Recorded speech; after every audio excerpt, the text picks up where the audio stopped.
As a player হিসেবে একটা কথা বলতে চাই যে আমার কাছে মনে হচ্ছে যে গত 1-2-1.5 বছরে আমার মনে হয় যে যেভাবে আমাদের ক্রিকেটটা চলছে, স্পেশালি বাইরে যে এই ধরনের এনভায়রনমেন্ট, এটা আমাদের আসলে ক্রিকেটে অনেক হ্যাম্পার হচ্ছে, সত্যি কথা বলতে অ্যাজ এ প্লেয়ার হিসেবে বলছি। সো একটা রিকোয়েস্ট করব যে যারা এই দায়িত্বে আছেন, ক্রিকেট বোর্ড বা বাইরের যারা আছেন, সবাই মিলে একটু সমঝোতা করে ক্রিকেটটা যেন ঠিকভাবে চালু হয়, এটা খুব ইম্পর্টেন্ট। আমি চালু বলতে খেলা চলছে, বাট আরও সুন্দরভাবে কিভাবে ক্রিকেটটা চালানো যায় এটা ইম্পর্টেন্ট। এটা আমি একটা অ্যাজ এ প্লেয়ার হিসেবে রিকোয়েস্ট করব, কারণ এই মুহূর্তে যেভাবে আসলে খেলা চলছে আমরা সবাই অনিশ্চয়তার মধ্যে আছে আসলে কি হবে না হবে। সো এইভাবে না চিন্তা করে আমার মনে হয় সবাই সবার জায়গা থেকে যার যার দায়িত্ব আছে সেই দায়িত্বটা নিয়ে ক্রিকেটটা সুন্দরভাবে যেন মাঠে রেগুলার হয় এবং কম্পিটিটিভ ক্রিকেট হয়, এটা ইম্পর্টেন্ট। আপনি যেটা বললেন ঢাকার ক্রিকেট, ঢাকা লিগটা যদি আমরা ওয়ার্ল্ড কাপে না যাই সেক্ষেত্রে অনেক বেশি গুরুত্ব থাকবে, কারণ প্লেয়ারদের এতদিন লম্বা সময় বসে থাকাটাও ডিফিকাল্ট। সো ঢাকার ক্রিকেটটা নিয়েও আমার অনেক সমালোচনা হচ্ছে, কথা হচ্ছে হবে কি হবে না। সো এগেন আমি রিকোয়েস্ট করব যে ঢাকার লিগটা যেন আগের যতগুলো আসর হয়েছে তার থেকে এবার আরও সুন্দরভাবে হয়, এটা অ্যাজ এ প্লেয়ার হিসেবে রিকোয়েস্ট থাকবে। আর ওয়ার্ল্ড কাপে যদি না যাওয়া হয়, বোর্ডের কাছে আর একটা রিকোয়েস্ট থাকবে যেন আমাদের জন্য আরও একটা বেটার টুর্নামেন্ট বা সুন্দর একটা টুর্নামেন্ট আয়োজন করতে পারে, যেন প্লেয়াররা আমরা খেলার সুযোগ পাই। সো এটা আমার রিকোয়েস্ট থাকবে অ্যাজ এ প্লেয়ার হিসেবে যে বাইরের যেই জিনিসগুলো এখন হচ্ছে এগুলো আমরা আসলে ঠিকঠাক করে মাঠের ক্রিকেটটা আরও সুন্দরভাবে যেন নিয়ে আসতে পারি এবং প্লেয়াররা যেন খেলার সুযোগ পায়। না, অবশ্যই ডেকেছেন, এটা অবশ্যই ভালো লাগার বিষয় যে আমাদেরকে ডেকেছেন। কথা হয়েছে, যতটুকু কথা হয়েছে হেলদি কনভারসেশন হয়েছে। সো এর বেশি কিছু আসলে বলাটা ডিফিকাল্ট আমার জন্য, বাট হ্যাঁ ডেকেছেন, এটা নিয়ে আমরা প্লেয়াররা অ্যাটলিস্ট খুশি যে আমাদেরকে ডেকেছেন। না, এই বিষয়ে আসলে আমার বলাটা ডিফিকাল্ট, কারণ আমি তো টিমের পার্টি ছিলাম না। সো এখন আমি জানি না বাকি প্লেয়ারদের সাথে কমিউনিকেশন হয়েছে কি হয়নি, আই ডোন্ট নো, বাট আমার আমার সাথে হয়নি। সো আমার জন্য বলাটা ডিফিকাল্ট। হ্যাঁ, এর আগে 2টা ম্যাচ আমরা হেরেছি, বাট আজকের ম্যাচটা সহজে জিতি নাই, সত্যি বলছি। যেভাবে প্লেয়াররা কষ্ট করেছেন আমার মনে হয় আমরা এটা ডিজার্ভ করি। চিটাগংকেও ক্রেডিট দিতে হবে, তারা খুবই ভালো ক্রিকেট খেলে এত দূর এসছে এবং যেভাবে শরীফুল স্পেশালি ওর কথা মেনশন করতে হয়, যেভাবে বোলিং করেছে। সো আমার মনে হয় যে তাদেরও ক্রেডিট আছে, বাট আমার মনে হয় আমরা যেভাবে পুরো টুর্নামেন্টে ক্রিকেট খেলেছি চ্যাম্পিয়ন হওয়াটা আমরা ডিজার্ভ করি এবং আমি খুবই খুশি যে আমার প্লেয়াররা ওই মেহনতটা করে চ্যাম্পিয়ন হতে পেরেছে। অবশ্যই আপনি দেখেন ফাইনালের মতো এরকম ম্যাচে যখন এরকম একটা ইনিংস হবে তখন পুরো টিমের জন্যই কিন্তু একটা বাড়তি অনুপ্রেরণা জাগে এবং ওই কনফিডেন্সটা তৈরি হয়। সো ইনিংসের শুরুতেই এরকম একটা ইনিংস টিমকে অনেক দূর আগায় নিয়ে গেছে এবং আমরা জানি তামিম কত ভালো ক্রিকেটার। শুরুর দিকে স্টার্টটা পাচ্ছিল না, বাট আপনি শেষের কয়েকটা ইনিংস যদি ওর দেখেন ইম্প্যাক্ট রেখেছে। সো তামিমের কাছ থেকে এরকমই আশা ছিল। একটা কথাই সবসময় তামিমকে পুরো টুর্নামেন্টে বলেছিলাম যে সব ম্যাচ ভালো খেলতে হবে না, জায়গা মতো আমাকে ম্যাচটা জিতাই দিও। সো আলহামদুলিল্লাহ যে ও আসলে ঠিক সময় মতো খুব দারুণ একটা ইনিংস খেলেছে। আমার মনে হয় ভালো ক্রিকেট হয়েছে। গত বছরের থেকে যদি বলি এবছর আরও বেটার ক্রিকেট হয়েছে। আমার মনে হয় যে যদি আমরা চিটাগাংয়ে খেলার সুযোগ পেতাম তাহলে হয়তো আরও ভালো হতো, বাট এগেন এখানে আসলে আমরা সুযোগ ছিল না, এটা আমরা সবাই জানি কেন হয় নাই। বাট হ্যাঁ, তারপরে ওভারঅল যদি আমি বলি পুরো টুর্নামেন্টটা ভালো হয়েছে। আমি আসলে বুঝতেছি না আপনি কোন ডিস্টার্বিং এর কথা বলছেন, কারণ আমি পুরো টুর্নামেন্টটা জুড়েই রাজশাহী টিমটা নিয়ে চিন্তা করেছি। রাজশাহী টিমের প্ল্যানিং বা কোচের সাথে কমিউনিকেশন, এই বিষয়গুলো নিয়ে সবসময় ফোকাস ছিল।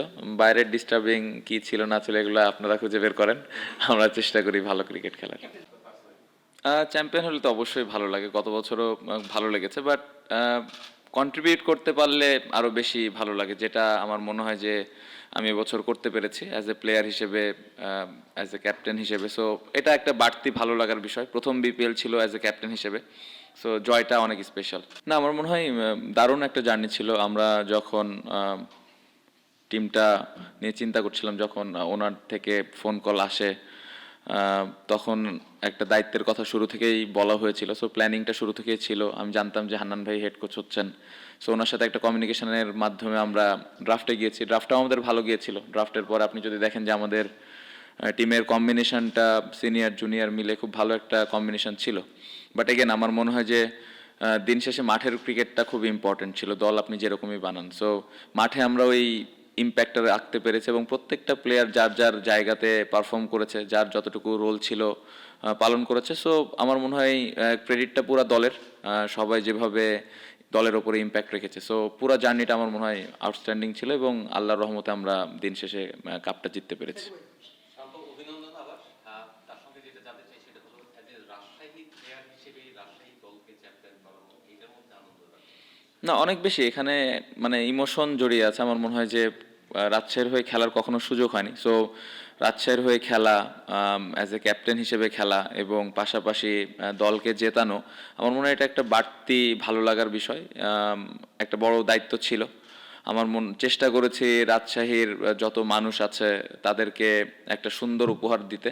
সো কাপটা তাদেরকে দিতে পেরেছি। পাশাপাশি আমাদের যারা ওনার ছিলেন, ম্যানেজমেন্ট ছিলেন, তারা খুবই সাপোর্টিভ ছিলেন। সো আমি তো আশা করছি তারাও অনেক খুশি।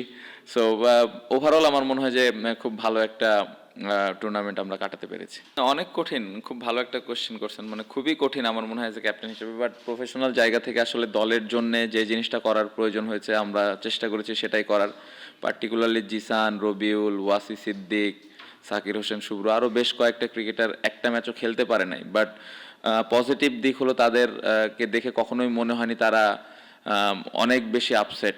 ডেফিনেটলি ম্যাচ খেলতে না পারলে অবশ্যই খারাপ লাগে, বাট যখনই তারা মাঠে এসছে, প্র্যাকটিসে এসছে, 100% দেওয়ার চেষ্টা করেছে, টিমমেটদের হেল্প করার চেষ্টা করেছে। আমার মনে হয় যে এই কাপটা জেতার পেছনে এই কারণগুলোই আসলে অনেক বড় একটা কারণ হয়ে এসছে। বাট অ্যাজ এ ক্যাপ্টেন হিসেবে খুবই ডিফিকাল্ট ছিল এই জিনিসগুলো হ্যান্ডেল করা। বাট যে প্লেয়ারগুলোকে আমি খেলাতে পারিনি সেই প্লেয়ারগুলো আমাকে যেভাবে সাপোর্ট করেছে এটা আমার কাজটা সহজ করে দিচ্ছে। সো তাদেরকে ক্রেডিট দিতেই হবে এবং আমার মনে হয় যে এই ধরনের ক্যারেক্টারই আসলে সামনে বড় প্লেয়ার হতে সাহায্য করে। সো যে প্লেয়ারগুলো খেলতে পারেনি তাদের অনেক বড় এখানে ক্রেডিট আছে।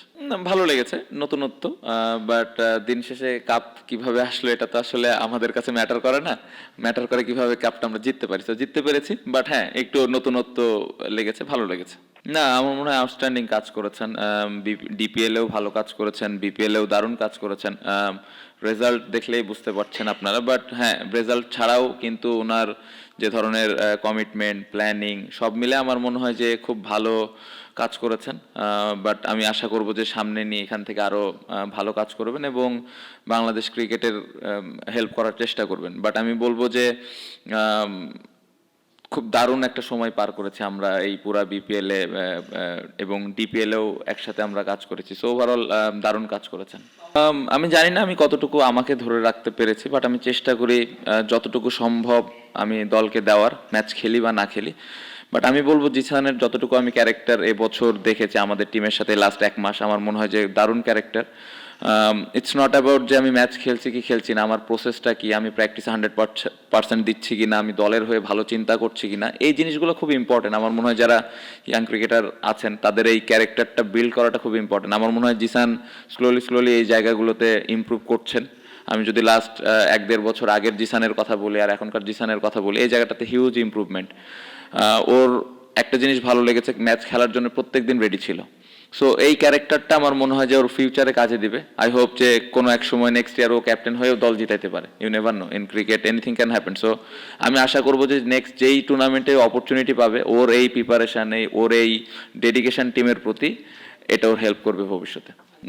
1.5 বছর কঠিন ছিল, বাট আমি বলবো যে এই 1.5 বছর কঠিন হওয়ার কারণ আমি যদি ভালো পারফর্ম করতাম তাহলে এই সিচুয়েশনগুলো আসতো না। সো এখানে এক্সকিউজ দেওয়ার কোনো কারণ নাই। কোন কোন জায়গায় আমি ফল্ট করেছি বা মিস্টেক করেছি, ল্যাকিংস ছিল, এই জায়গাগুলো নিয়ে গত 1.5 বছর কাজ করেছি। এবং যেটা আমি সবসময় বলি যে আমার নিজের ওপরে আমার অনেক বিশ্বাস যে আমি যে কোনো সময় যে কোনো সিচুয়েশন থেকে কামব্যাক করতে পারি। সো ওই বিশ্বাসটা নিয়ে আমি আমার প্র্যাকটিস শুরু করেছি এবং আমার মনে হয় যে এই বিপিএলটা আমি যেভাবে ইম্প্যাক্ট রাখতে চেয়েছিলাম অ্যাজ এ ব্যাটসম্যান হিসেবে, বেশ কিছু ইনিংসে আমি দলকে ওই ইম্প্যাক্টফুল ইনিংস দিতে পেরেছি। সো অবশ্যই ভালো লাগার বিষয়।